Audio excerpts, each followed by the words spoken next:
तो दोस्तों पहले वीडियो में हम क्वेश्चन नंबर 10 तक कवर किए थे। अब यहाँ पे हम क्वेश्चन नंबर 11 से देखेंगे। तो पूरी वीडियो को ध्यान से देखिएगा, तभी आपका ऑब्जेक्टिव क्वेश्चन पूरा एग्जाम में बन पाएगा। ठीक है, देखिए यहाँ पे क्वेश्चन नंबर 11 है कि निम्नलिखित में कौन सा द्विघात समीकरण है। दोस्तों यहाँ 4 ऑप्शन दिया हुआ, आपको द्विघात समीकरण आपको पहचानना है।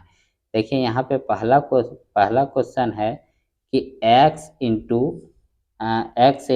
एक्स माइनस 3 बराबर दिया हुआ है एक्स स्क्वायर माइनस 7। तो आपको द्विघात बहुपद समीकरण पहचाना है। तो दोस्तों सबसे पहले आपको द्विघात समीकरण बताते हैं। तो जिस चर पद का घात 2 आएगा उसी को हम लोग बोलेंगे द्विघात समीकरण।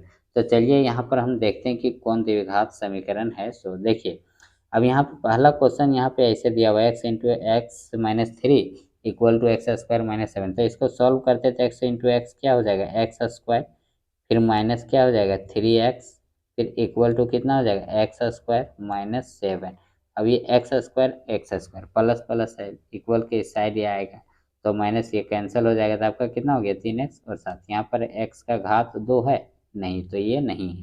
ठीक है, अब आइए दूसरा नंबर में देखते हैं क्या दिया हुआ। देखिए ये a प्लस बी का होल स्क्वायर में, तो कितना हो जाएगा ए स्क्वायर यानी एक्स स्क्वायर प्लस 2ab, तो हो जाएगा 2x प्लस बी स्क्वायर, तो हो गया एक का स्क्वायर यानी कि इतना हो गया। फिर इक्वल टू कितना है एक्स स्क्वायर माइनस 5x। तो ये भी एक्स स्क्वायर से एक्स स्क्वायर क्या हो जाएगा कैंसिल, तो यहाँ एक्स का घात सिर्फ एक बचता है रेखीय। तो ये द्विघात समीकरण नहीं है।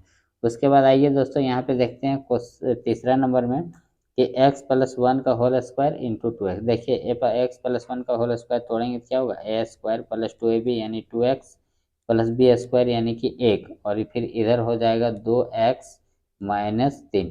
देखिए इसमें घात 2 हो रहा है, इधर ला के घटाएंगे तो x का घात 2 बच जाएगा। तो आपका ये एक द्विघात समीकरण है यानी सी। अब इसको भी देखते हैं क्वेश्चन नंबर 4, ऑप्शन 4।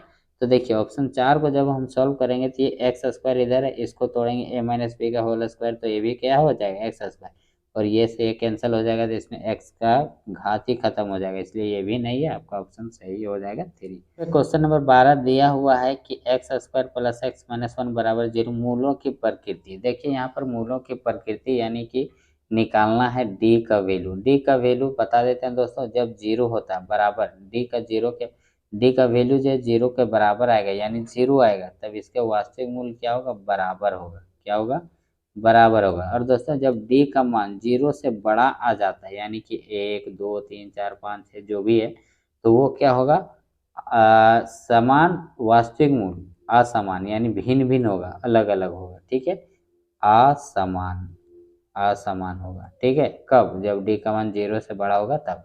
और जब d का मान 0 से छोटा हो जाएगा तो इसका कोई वास्तविक मूल्य होगा ही नहीं। तो चलिए आइए पहले यहाँ पर हम d का वैल्यू निकालते हैं। देखिए यहाँ पे दिया हुआ है एक्स स्क्वायर का गुणांक, तो a का मान हो जाएगा 1, यानी एक्स स्क्वायर का गुणांक जो रहता है उसको 1 बोलते हैं। फॉर्मूला कैसे होता है द्विघात समीकरण, x square plus b x plus c. तो यहाँ एक्स स्क्वायर का गुणांक 1 हो गया। उसके बाद बी का वैल्यू भी कितना है 1 है, और सी का वैल्यू है -1। ठीक है, अब यहाँ पर हम क्या निकालेंगे डी, तो डी बराबर होता है दोस्तों बी स्क्वायर माइनस 4ac। अब देखिए यहाँ पर वैल्यू पुट करेंगे बी का मान कितना 1, तो 1 का स्क्वायर 1 हो जाएगा, -4, ए का मान कितना है 1, तो ए 4 गुना 1, और सी का मान कितना है दोस्तों -1।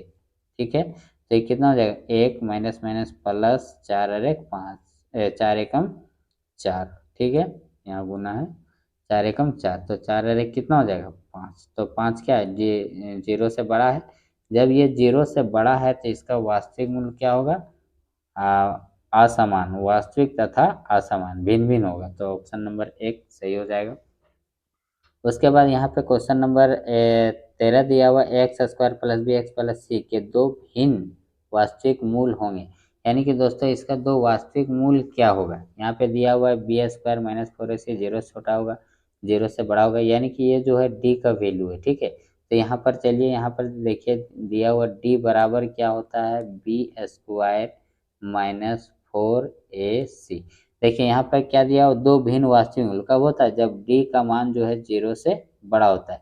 यानी ये डी का वैल्यू हो गया, और ये बी स्क्वायर माइनस 4ac जब 0 से बड़ा होगा तभी वास्तविक मूल्य भिन्न भिन्न होगा। तो इसमें ये देखिए बी स्क्वायर माइनस 4ac 0 से बड़ा किसमें, सी में। तो आपका सही ऑप्शन क्या हो जाएगा, सी। ठीक है। उसके बाद है दोस्तों यहाँ पर क्वेश्चन नंबर 14 दिया हुआ है आपका कि द्विघात समीकरण x square minus x plus 3 का विविधकर। विविधकर भी क्या होता है दोस्तों, डी का वैल्यू होता है। डी का जो वैल्यू होगा वही विविधकर होगा। तो यहाँ पे निकालते हैं, देखिए एक्स स्क्वायर का गुणांक कुछ नहीं तो एक है, तो ए का मान कितना हो गया, एक। और बी का मान कितना हो गया, एक्स का गुणांक माइनस एक, और सी का वैल्यू अचर पद जो होता है वो है 3। ठीक है। अब यहाँ d बराबर क्या होता है दोस्तों, बी स्क्वायर माइनस 4ac। तो b का मान कितना है, माइनस एक, तो माइनस एक का स्क्वायर माइनस 4a का मान है दोस्तों कितना, एक, और c का मान है 3। तो यहाँ से सॉल्व करेंगे तो क्या हो जाएगा, माइनस एक का स्क्वायर एक, माइनस 4×3 = 12, यानी कि आपका आ जाएगा माइनस कितना, 11। तो -11 देखिए किसमें है, पहला में 3, ये 8, ये 7, -11 ऑप्शन डी आपका सही हो जाएगा। ठीक है। उसके बाद है दोस्तों क्वेश्चन नंबर 15 कि प्रथम पद ए सारवंतर डी, तो एपी का एनवां पद निकालिए। दोस्तों प्रथम पद ए और सारवंतर डी होता है, एपी का एनवां पद होता है ए एन बराबर a plus n minus 1 into d, ये आपका हो गया फॉर्मूला। ठीक है। ये तो यहाँ पे यही क्वेश्चन पूछा है कि चुने, क्या चुने, ए एन बराबर ए प्लस डी, बिल्कुल नहीं होगा। ए एन बराबर a plus n minus n d, ये भी नहीं होगा। ए एन बराबर होगा ए प्लस 3d, ये भी नहीं होगा। देखिए डी नंबर ए एन बराबर a plus n minus 1 into d, तो आपका सही ऑप्शन हो जाएगा डी। ठीक है।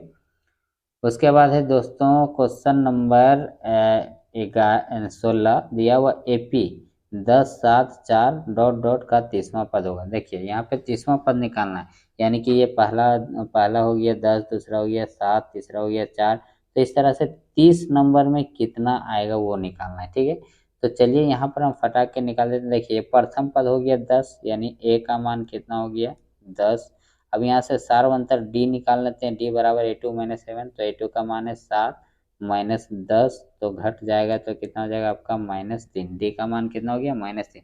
अब हमको कईवां पद निकालना है, 30वां पद, यानी कि a30। 30वां पद को a30 बोलते हैं, और a30 बराबर होता है दोस्तों a plus 29d, a plus 29d। अब ए का मान कितना है 10, तो यहाँ 10 लिख दीजिए, प्लस 29 गुना डी, डी का मान कितना आया दोस्तों, -3। ठीक है। अब यहाँ से हल कीजिए, 10 प्लस 29 को 3 से गुना कीजिए, सॉरी प्लस माइनस ये हो जाएगा आपका माइनस, प्लस माइनस ये आपका क्या हो जाएगा माइनस। 29 को 3 से गुना किए, 29 गुना 3, 9 या 27 के साथ, हाथ में 2, 3 दूना 6, 2 8, 87। तो यह हो गया 87। अब 87 में 10 घटाएंगे तो -77, तो आपका -77 सही आंसर हो गया आपका। देखिए ऑप्शन सी -77। क्वेश्चन नंबर 17 यहाँ पे दिया हुआ एक एपी है 3 8 13 18 का कौन सा पद 78 है, यानी कि कईवां पद 78 आएगा, यानी कि ये 78 जो है वो आपका एनवां पद है। देखिए यहाँ ए का वैल्यू आपका दिया हुआ है 3, यहाँ से डी आप निकाल लीजिए, क्या होता है a2 माइनस 7, तो 8 माइनस 3, तो आपका हो जाएगा 5। ठीक है डी। अब ए एन कौन सा पद 78 है, यानी कि ए एन आपका दिया हुआ है 78। ठीक है।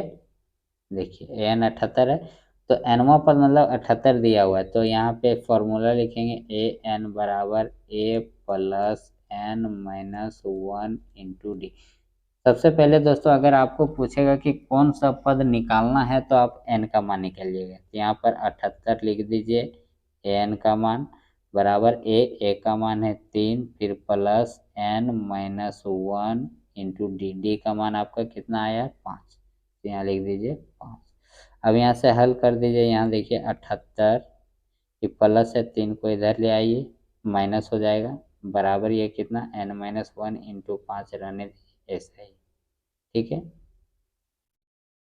अब 78 में 3 को माइनस कीजिए, कितना बचेगा 75, 75, और ये 5 इंटू में इधर आएगा तो डिवाइड में हो जाएगा, बराबर कितना बच गया n-1। अब 5 से इसको काट दीजिए, 5 एकम 5, 5 बचे 25, तो हो गया 15 और ये -1 तो 15 और ये माइनस से इधर आएगा तो +1 बराबर n। तो n बराबर आपका कितना हो जाएगा 15 और 1 16, यानी n का मान दोस्तों कितना हो जाएगा 16। तो इसमें कहाँ पे दिया हुआ 16वां पद ऑप्शन बी हो जाएगा आपका सही। ठीक है, क्वेश्चन नंबर 18 है कि समरूप त्रिभुज की संगत भुजाएं क्या होती है, बराबर होती है, समानुपाती होती है, समांतर होती है, लंब।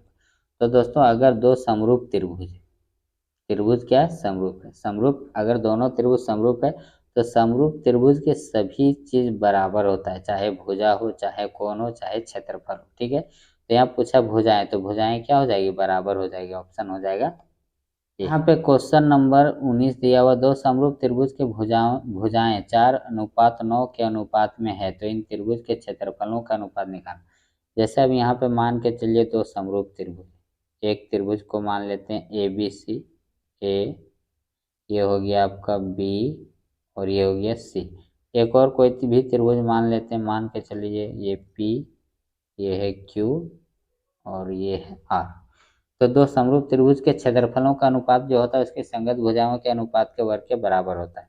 तो अब हम यहाँ पर क्या करेंगे, ए आर अनुपात में लिखेंगे ए बी सी बटा A R P Q R.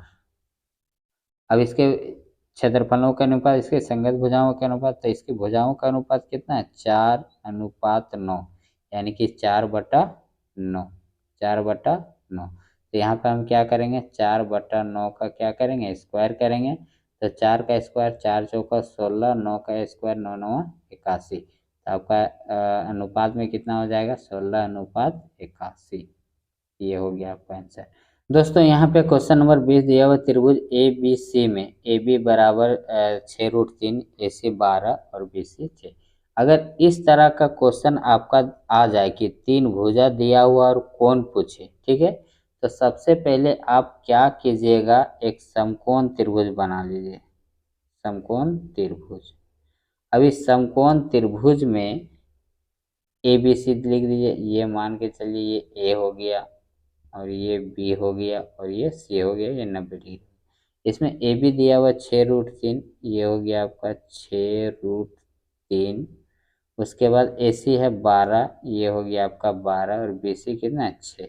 तो समकोण त्रिभुज में क्या होता है कि कर्ण का वर्ग यानी ए सी स्क्वायर बराबर ए बी स्क्वायर प्लस क्या होता है बी सी स्क्वायर।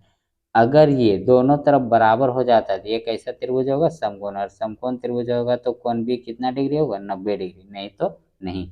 अब देखिए यहाँ पे AC का मान है 12, तो यहाँ लिखिए 12 का स्क्वायर बराबर ए बी का मान कितना है 6√3, तो ये आपका हो गया 6√3 का स्क्वायर, फिर प्लस बी सी का मान है 6, तो ये हो गया 6 का स्क्वायर। ठीक है, अब देखिए 12 का स्क्वायर 12 गुना 12 144 बराबर 6 का स्क्वायर 6 छक 36 और ये गुना हो गया आपका 3 का स्क्वायर 3 का स्क्वायर 3 तिया 9 यानी √9 और उसका वर्ग हो जाएगा आपका 3 और फिर 6 का स्क्वायर 6 छक 36।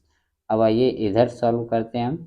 देखिए अब यहाँ पे क्या है 144 बराबर देखिए 36 गुना 3 6 तिया 18 के 8 हाथ में 1 3 तिया 9 और 1 कितना हो गया 10, 9 और 1 कितना हो गया 10, यानी 108 6 तिया 18 के 8 हाथ में 9 और 1 10, 108 प्लस 36।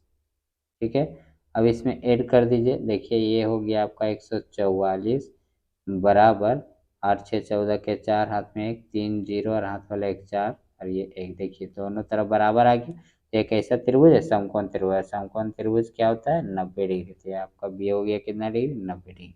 ठीक है, तो दोस्तों अब इसका 20 से 30 तक दूसरे वीडियो में मिलेगा और 30 से 40 तीसरे वीडियो में, चौथे वीडियो में। ठीक है, अभी तक आप चैनल को सब्सक्राइब नहीं किए हैं तो सब्सक्राइब करके रख लीजिए। हम आप लोग के लिए इतना मेहनत कर रहे हैं और आप थोड़ा सा भी सब्सक्राइब का बटन नहीं कर सकते हैं, एक लाइक नहीं कर सकते हैं।